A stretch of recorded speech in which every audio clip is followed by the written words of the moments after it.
Guys, pernah nggak kalian penasaran?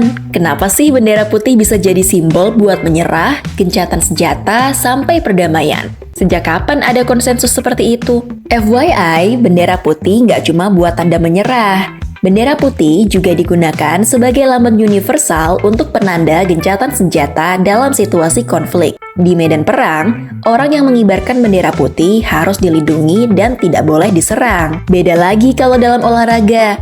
Mengibarkan bendera putih atau melempar handuk putih ke dalam ring menandakan pengakuan kekalahan. Lalu gimana sih asal-usul bendera putih? Menurut catatan sejarah kuno dari Cina dan Roma, penggunaan bendera putih sebagai tanda menyerah sudah ada sejak abad pertama Masehi. Dulunya, warna putih yang melambangkan kematian dan duka digunakan para tentara untuk menunjukkan kesedihan mereka saat kalah pertempuran. Sementara itu, 3 hingga 4.000 tahun lalu, orang Cina juga menggunakan bendera putih sebagai simbol berkabung. Dari situlah simbol ini lantas berkembang menjadi tanda menyerah. Terus, kenapa harus warna putih? Menurut sebagian besar sejarawan, warna putih dipilih karena mudah dibedakan di medan pertempuran. Ahli bendera juga berpendapat sama.